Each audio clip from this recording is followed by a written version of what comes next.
All right, Shaggy. So Cale Makar gets a nomination for the Norris Trophy. Is that a little bit of a surprise, or is it deserved? And what other Avalanche players or coaches could be up for awards that haven't been named yet?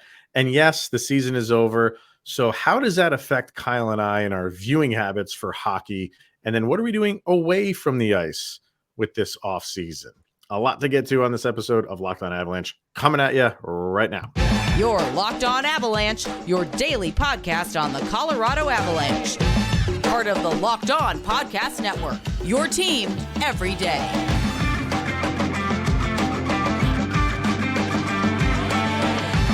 All right, everybody, welcome to another episode of Locked On Avalanche. We're part of the Locked On Podcast Network, your team every day. I am your host, Chris Maselli. With me, as always, Mr. Shaggy Von Doom, Kyle Sullivan. Thank you for tuning in, making it your first listen of the day.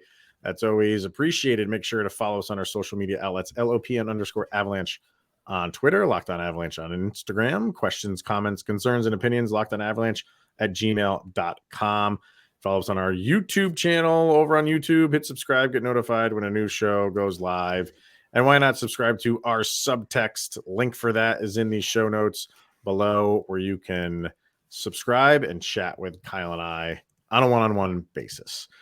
All right, Kyle, let's get started with awards. We know that some awards have been thrown out there. Well, not award, like the nominees, the three finalists for some awards.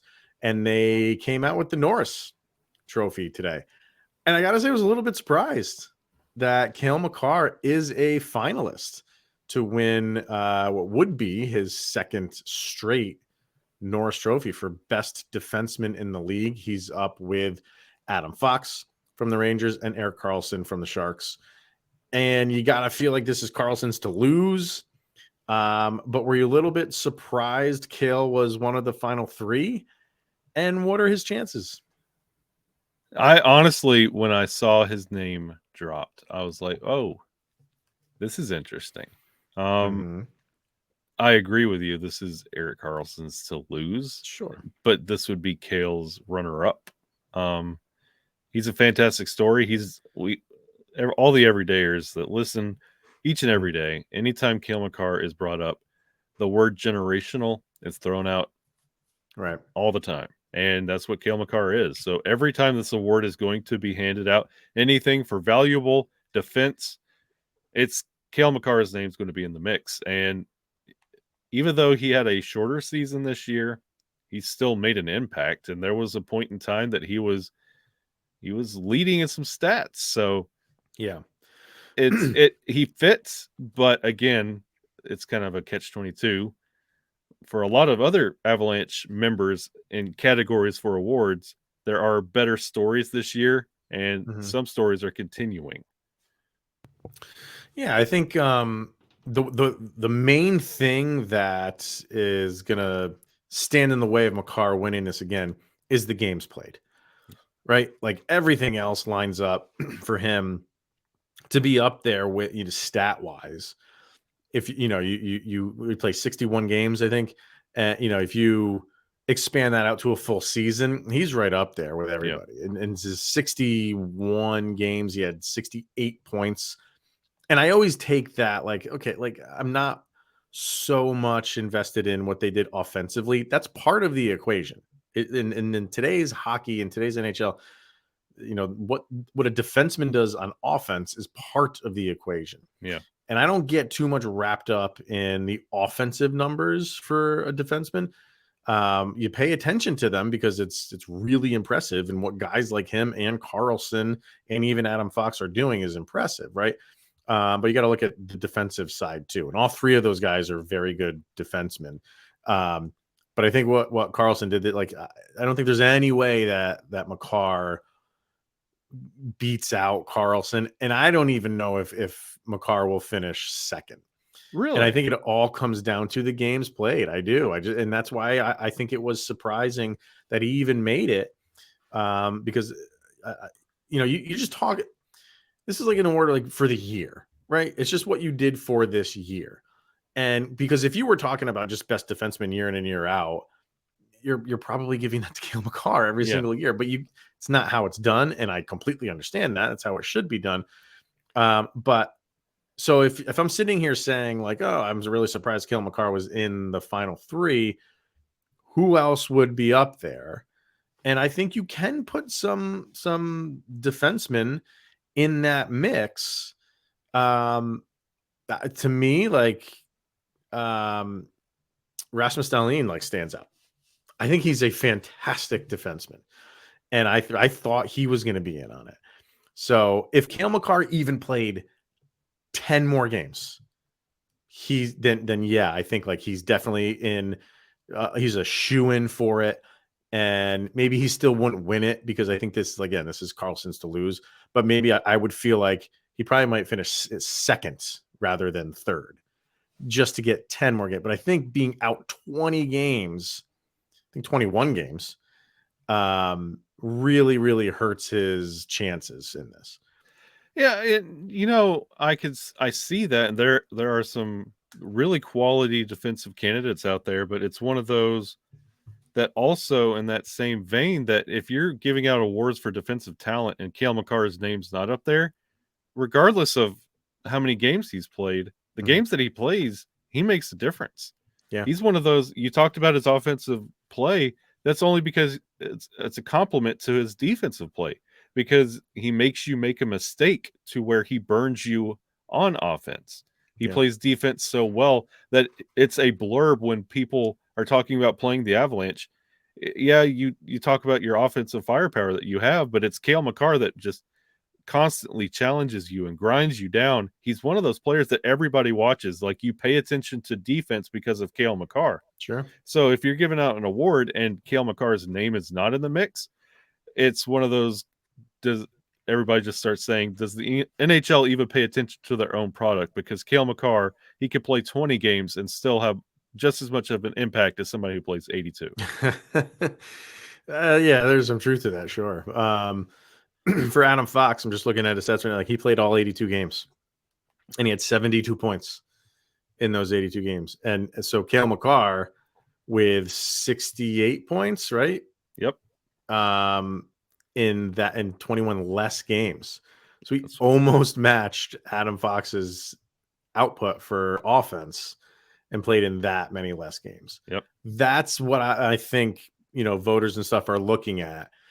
Say, like, sure, he missed a chunk of games, but to be where he is stat-wise offensively, and yes, look at his defense. He's a great defender. Yeah. He's an excellent defender. And, those other guys are obviously as well. So I just think that the season Karlsson had, it's just kind of like, this is as much in the bag as Connor McDavid is of winning the Hart. Yeah, and it's giving Karlsson like his due for this incredible year, and almost like an achievement award. Like, dude, we did not see this coming from you at this stage in your career, and you've done it.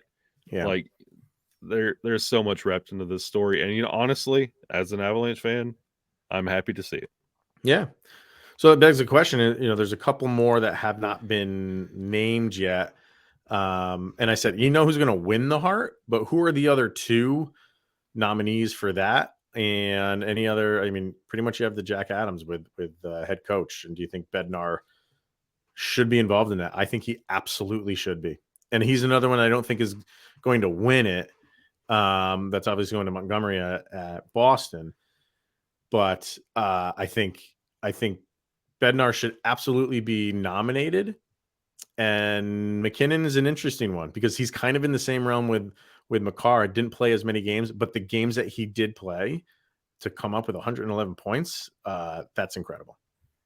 Yeah, for the Adams, like Bednar, yes, he's slowly getting into that Cale Makar territory where you talk about Coach of the Year. We'd love to throw out Bednar every chance we get. He doesn't get the adoration that he deserves. But this is one of those years that with guys like Hacksaw and Lindy Ruff, like putting these teams in the position they are and having the seasons they did, you would think these new names are going to get a pass over somebody like Bednar, who is honestly one of the established and longest tenured in the league. So third longest right now. Yeah. So his name is going to be up there. it's when it comes to guys like the Hart, you could say Nathan McKinnon. Yeah. I don't know if Mikko would get more votes. Here's the funny thing. I think if you're saying who's the MVP of the Avalanche this year, you're saying Mikko Rantanen. Yes. If you're saying like who's in the mix for the Hart Trophy, you're saying Nathan McKinnon. Nathan McKinnon. It's odd. It's very an odd dynamic. But Adam and I did a Locked On NHL, one of our Thursday episodes, and when we do the power rankings, and we ranked the Hart candidates, and it was tough, man. Like the all the hosts of Locked On NHL like vote on this. So it wasn't just Adam and I. We just present the results, right? And there's so many guys that can be in the mix on it. Yeah. And I think that's a good problem that the NHL has, right? It's top heavy and who's going to win it this year, but there's, from everybody from, from like 3 to 10, you had reasons why they could be in the mix for being one of the 3 finalists. And I think McKinnon is in that conversation, but I think the games that he missed, and he missed fewer than I think he only missed like 10 or 11, I think, or 12. There's for that, because there's so many guys that could be up for the Hart. I think that's where it hurts McKinnon more than, for whatever reason, it's not hurting Makar. Yeah. Because you can put some guys that played 80, 81, 82 games in that mix of the final 3 for the Hart, and totally understand that why McKinnon would kind of get pushed out if you're going off of, if that's like the tiebreaker for someone is games played, maybe that's where he loses out in some voters' minds. Yeah, and it's one of those that the conversation every year, like we've always had Sid the Kid versus Ovechkin for years and years and years and years, and now it's Connor McDavid, Nathan McKinnon, and Austin Matthews. Those are the 3 names that you hear every year for those awards. And then when you have such a deep league with so many new names, those guys will instantly get dropped out at just the easiest inconvenience statistically, where you could count up games played, and it takes the nature of the award out of it. If you're saying valuable player, it's not an Iron Man award. Like it's where it gets a little tricky when it comes to valuable player. I think for the third, for Hart, I think you're looking obviously McDavid. I think you're looking at Pasternak, and then who's the third? Third is probably wide open, and you can insert 6 or 7 guys into that. That's why I feel like the Hart Trophy, they should make it like best pitcher at the Oscars. Like nominate like 12 guys. Yeah. Like for the Oscars, they put like so many movies in right now, and it just obviously whittles down to, they should do that for the Hart. Because they like shorten it down to 3, only gets 3 fan bases, and sometimes 2 if Draisaitl's in there too. True. Like excited. Get a dozen fan bases excited about like, you know what I mean? And have that person that's like 12th, but hey, you still got their fan base that maybe there's an outside chance they win this. That would drum up so much excitement, instead of just having these 3 guys that we all know who 2 of them are going to be. Make it a little bit more exciting. And it's a stat that we carry every year. Nathan McKinnon was a 3-time Hart nominee. Yeah. That's the direction we're going in with him, unfortunately. Same thing with Bednar, though. Yep. And then Jack Adams. So, all right. Well, we shall see. They're announcing those in the next couple days, I believe. So, we'll keep an eye on that, and then I'm sure we will discuss that when and if they do or do not get nominated, and we'll be so angry when they don't get nominated. So, all right, we're going to hear from who do we got today? We have eBay Motors, and then we'll discuss on what Kyle and I are going to be doing, watching hockey and not watching hockey. But first, eBay Motors, and for a championship team, it's all about making sure every player is a perfect fit, and it's the same when it comes to your vehicle. Every part needs to fit just right. So the next time you need parts and accessories, head to eBay Motors. And with eBay's guaranteed fit, you can be sure every part you need fits right the first time around. So just add your car to the My Garage tab and look for the green check to know that the part will fit, or your money back. because just like in sports, confidence is the name of the game. When you shop on eBay Motors, and with over 122 million parts to choose from, you'll be back in the game in no time. After all, it's easy to bring home a win when the right parts are guaranteed. So you get the right parts, the right fit, and the right prices on ebaymotors.com. Let's ride. An eBay guaranteed fit is only available to U.S. customers, eligible items only, and exclusions apply. All right. So if you're following the Colorado Avalanche Twitter page, which, by the way, we'll be talking about at the end of this episode, if you're following that, or I reposted it, retweeted it, whatever, the ice is gone. And if anybody was holding out hope that the Avalanche season was not over for some reason, it definitely is. And so they had the pickup trucks with the plows in front, and they're digging up the ice. So that alone is just, it's like the final gut punch of a season of gut punches. Right? It's like when they turned the lights off at Cheers. Yeah, right. Oh my God. It's final. Like that's the final. It's the finish him in Mortal Kombat, basically what it is. So like it's kind of like, okay, where do we go from here? Like our off season has begun for the Avalanche and for you and I. So it's like, how does it change for us personally? Like what's our viewing habits when it comes to hockey now? Is it because this is like doing this show and watching the Avalanche and following the Avalanche as much as we do, like you get so involved in it and deep into it, and it consumes a lot of your time. And I wouldn't have it any other way. I love it. But when it's over, it's just like, holy crap, like now what do I do? I wasn't prepared for this. And you see, you hear this also out of Bednar when he talks about like this early exit, like the guys need to get away from the game a little bit. Mm-hmm. It's the same thing. Like there's a difference in playoff hockey and Avalanche playoff hockey, where we'll sit back and we'll message back and forth during a game, or we're over analyzing like, why did Mulligan do this? Why did Lehkonen do this? Like, what's the lineups look like tonight? Like now you could just get back to that love of the game.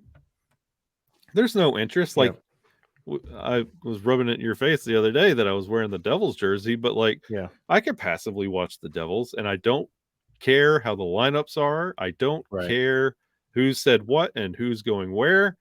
I'm just watching hockey. I'm not, it's such a different animal. And I could sit back and sit there with the kids and we could just kind of watch passively. Actively watching games and passively watching games is a big difference.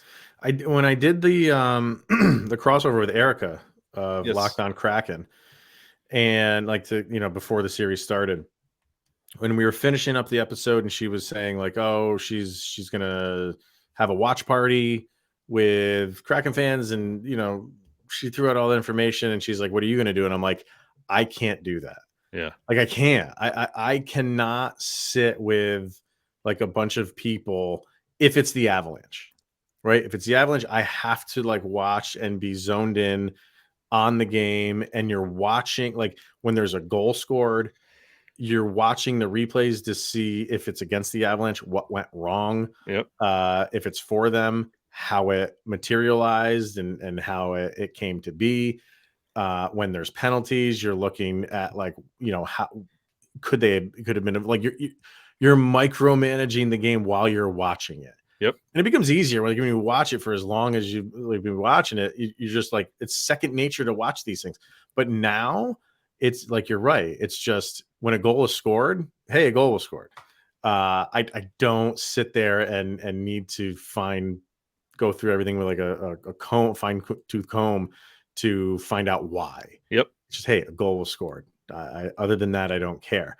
And yeah, it's a little bit tough because my dad was a Rangers fan and everything. And so that's kind of where we were saying the other, that's like my second team. And now that they are out of it as well, my rooting interest for anybody in particular goes away. I think at this point, I more root for teams I don't want to go on Yeah. than I do Vegas Golden Knights. But it's a completely different experience, and it's a little bit like relaxing because you're invested since October. Yep. And it takes a little bit of getting used to kind of like step back from it all and just be like, okay, like just hi family. Yeah, it's like my kids know, like you can't watch games with dad because he's like locked in and he's like I have 2 screens, I have notes, I'm constantly jotting stuff down during Avalanche games. Like I'm retaining, like when they had the power play that had 3 defenders earlier in the Seattle series, that went all the way back to preseason. Yeah. Who watches preseason games for fun? We do. Yeah. Like it's to call back on that moment and like just to sit back and just watch hockey and say, oh, well, these guys have themselves in a bind. Let's see if they get themselves out of it, and just watch and not really care about the X's and O's. Just watch the product. It's so different. Yeah. And it's one of those things, like it softens the blow that the Avalanche aren't there anymore, but it also gets you back into, you know what? Hockey is still fun. Oh, all the time. Yeah, definitely. And I take a little bit of time away from it, but I jump right back in with the draft. Yeah. And prospects and kind of like going through all, like I love that stuff. Yeah. So I kind of a little bit started it today. And I was like, don't do too much. Like, just you still like take a few days and just whatever, get away from it. But I was like dabbling a little bit and just looking at like certain guys, and I'm like, I just love reading up on this stuff. I absolutely love it.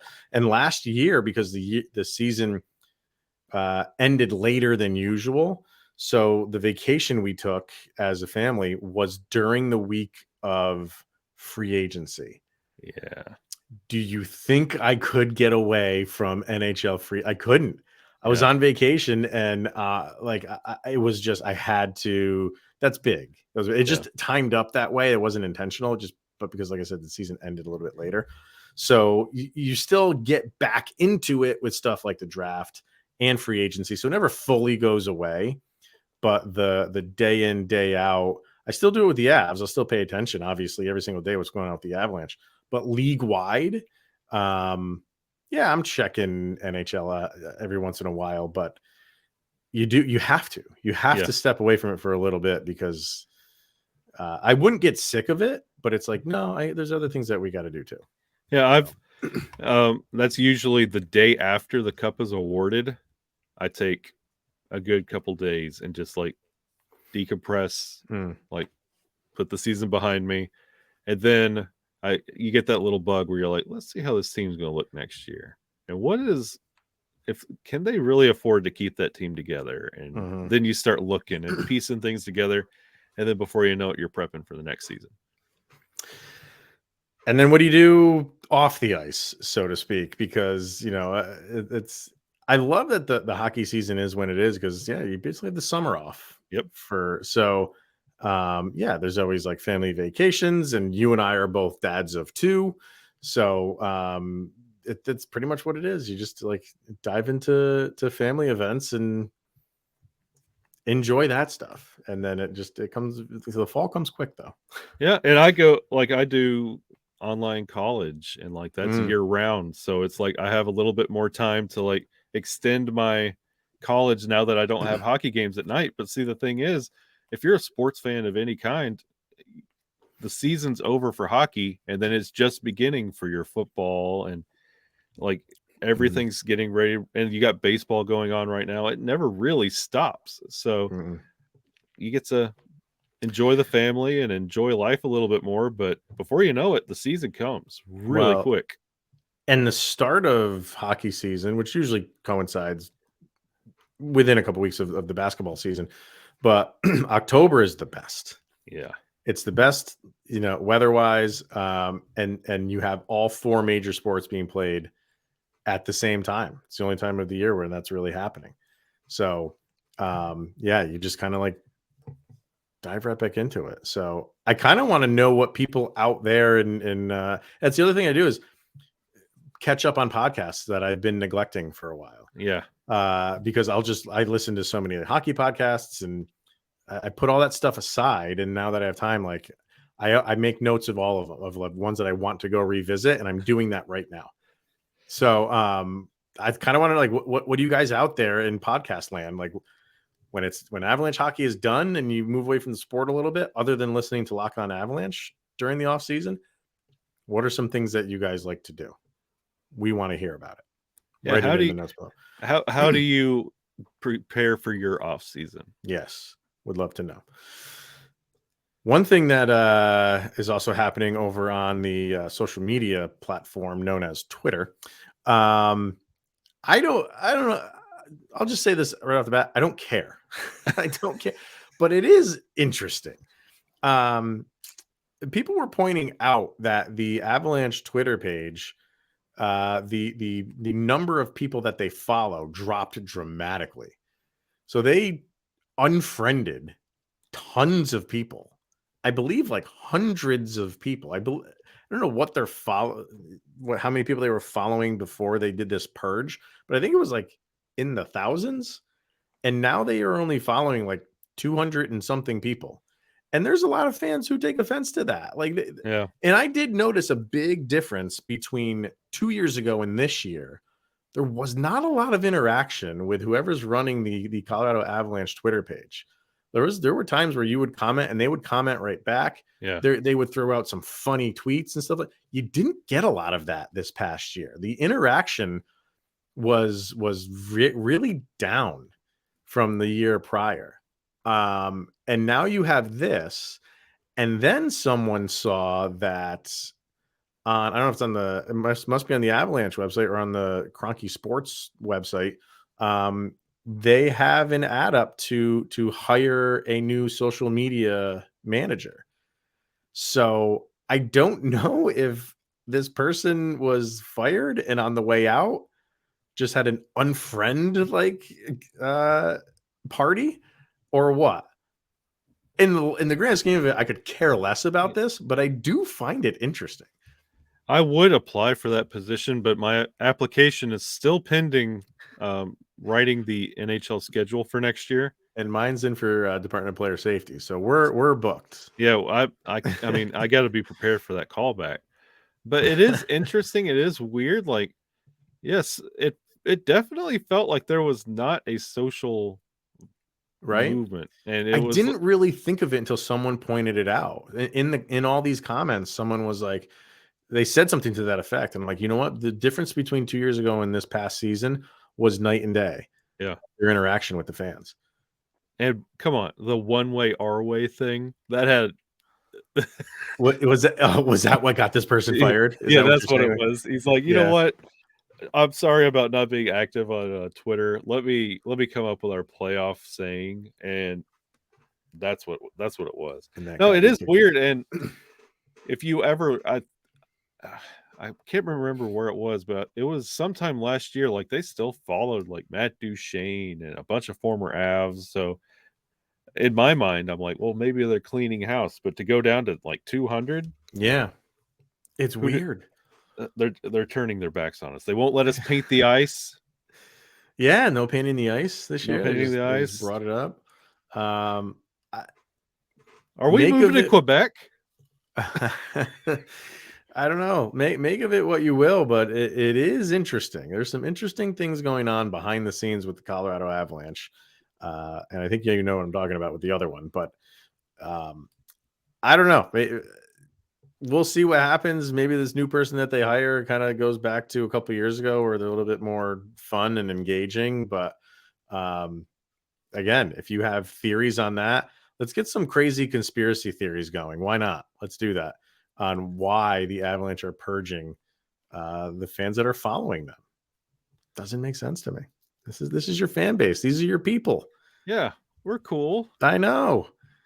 And there's a lot of people that like follow us, so we're seeing that they're posting it, and they were like, "What the deuce, Avs?" I wasn't even cool enough to get followed by the cool Colorado Avalanche Twitter, so maybe this new person will think I'm cool.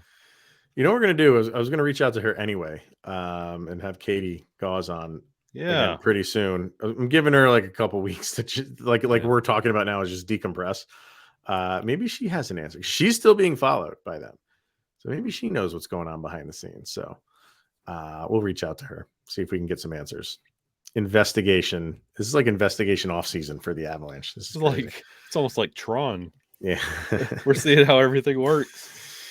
All right, everyone. That is going to wrap it up for today and for the week. So thank you for tuning in and making it your first listen of the day every day during this past week. Really appreciate that.